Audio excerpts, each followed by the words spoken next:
All right, team, welcome back. In this video, I want to talk a little more extensively on how to modify the DCAs. We've talked about what a DCA is, how to add it, the impacts, all that, but let's say you have an existing trade and you want to modify those DCAs. So as you come into here, you can see that the ATA believes it's in a long, it's in a DCA1 and a DCA2. So let's say you actually took that trade. You don't really want it to trade after it gets out of this one. You don't even really want it to DCA anymore. We just want to use 2 DCAs. But your original setup is for it to use 3 DCAs.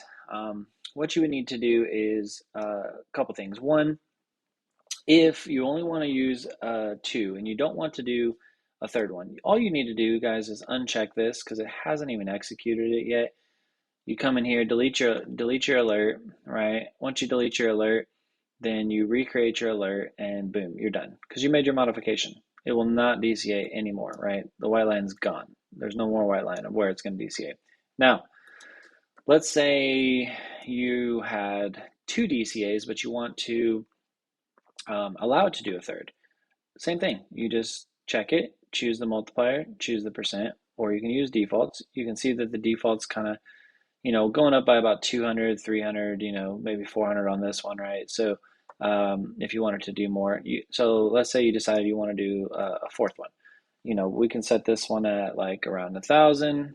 And let's say, we want to spread out our multiplier.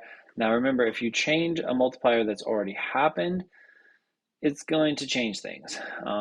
Now you can change something that has not happened. So let's say we want to do a 2 and a 2 just to spread it out. You can do that. As long as it doesn't change what this has already done, then you're fine. Now, how would this how can you screw this up, like, right? Let's just be blunt. If let's say you go, I want to do my second DCA, but I want to do it a little more powerful, right? And you hit this and you take this one off and you're doing your settings. What I want you to notice is now it's going to add that second DCA, which is already executed, right? Remember, and it's going to make it a little bit more powerful. That's going to bring those entries down. And you can see there could be a chance. I'm going to make it a little dramatic just to show you purposely where I'm going with this. There could be a chance that you manipulating what has already happened makes the ATA think that it got out, right? And so now you don't want to start this because it's going to just put you back in a brand new trade, which will close it at the wrong take profits. It messes that all up, right? So you don't want to come in and modify.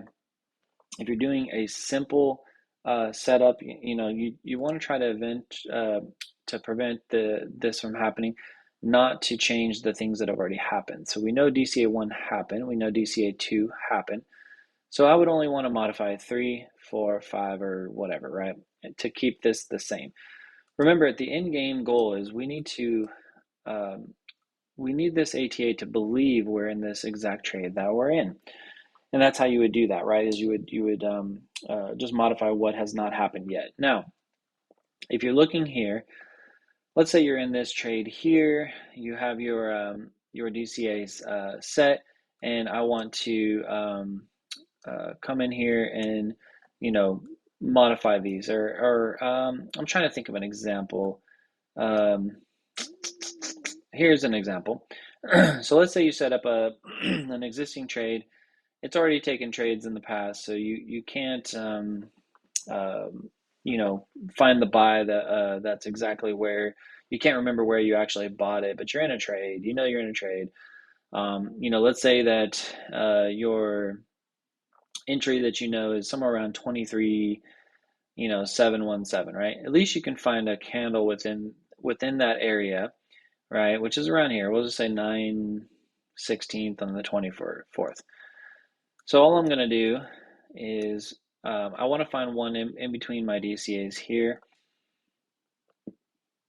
And so what that's going to do, we're going to go into the existing trade part, 24th. And we're doing the time, 15:49, and enable existing trade. And what does that do? So now it's going to basically throw a force stop in here. And so you can see the buy is gonna move over to this side. Oh, I put the exact time. That's right. We were supposed to put it at what was it, 9:26. 9:26. All right. Well, it's on point. I was testing that out, right? All right. So let's see where this goes. So it's gonna put that up there. Now, notice how this did this. And I'm showing you this because placement of this is huge, because see, you placed it in a buy, but then it says, wait, if you put a buy here, guys, we already got out. Like, this doesn't work, right? This is okay. Don't freak out about this quite yet. But what I want to show you is the reason why I chose this one is there's no DCAs in here, right? But your account has already DCA'd 2 times. So you only want to DCA one more time. You don't want to DCA again, right? So what you want to do when that happens is we don't want this to think it sold, and we do want to allow it to DCA one more time. So we would have to come in here. We'll put it on this side. And first off, we would, again, want to zero out all of these take profits.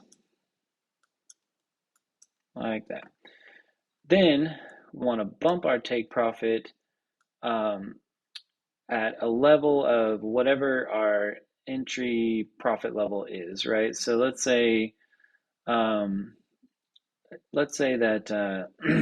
you had DCA'd again, right?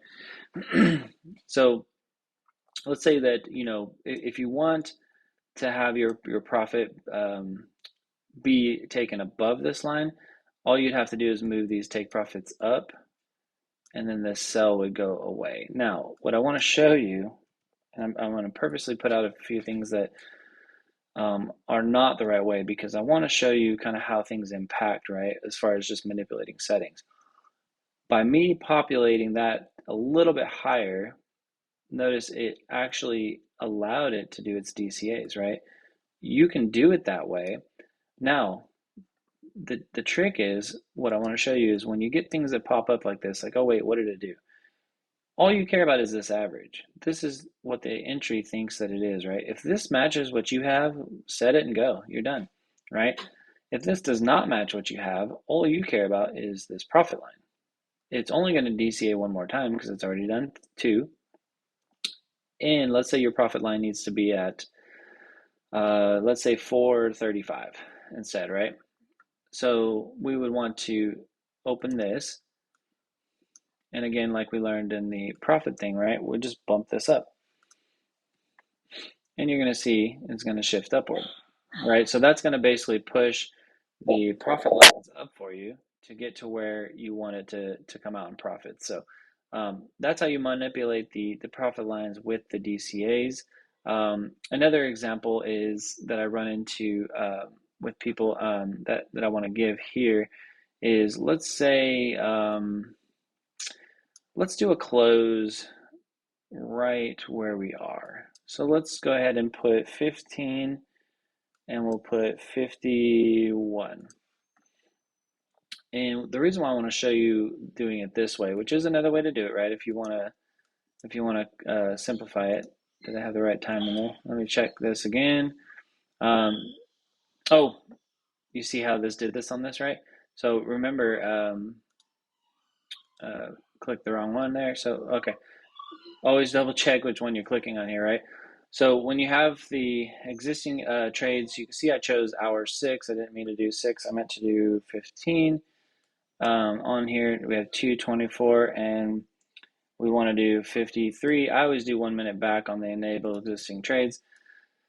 What this is going to do is it's going to put your close and your buy right here. So remember, the ATA does not care about what your entry is. It just doesn't.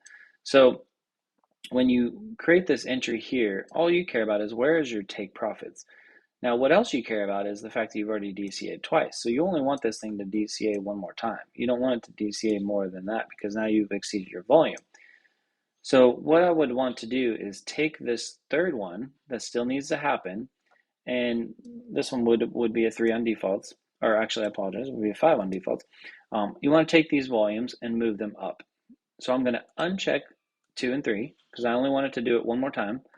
Then I'm going to take this value and I'm going to paste it, and I'm going to take this value and I'm going to paste it, and now it'll only execute one more DCA at that value, right? So as it comes through, it will populate the DCA line, right? So it will not look to do a DCA until it gets back down to this way.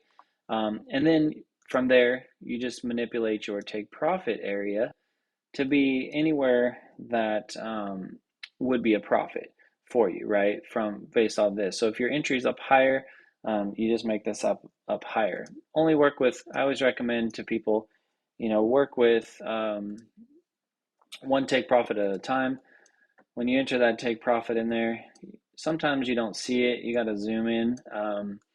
It could be behind this yellow, and you can see it is right here. See right there, that green line. So forming.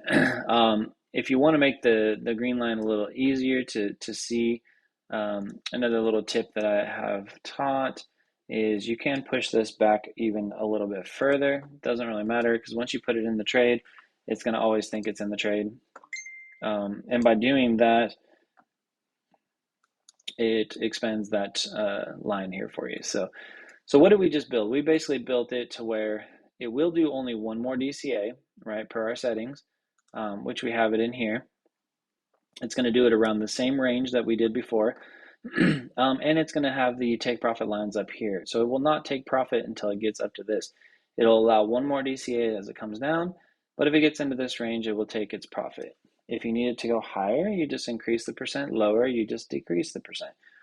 So anytime you make a change, click off into this black area that will allow that change to take place, and you can see there it goes. It pushes up.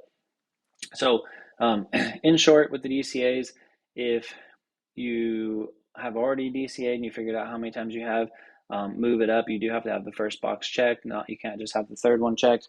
And then if you do that, make sure you move the values. But the simplest way to add an existing trade will be in the next video.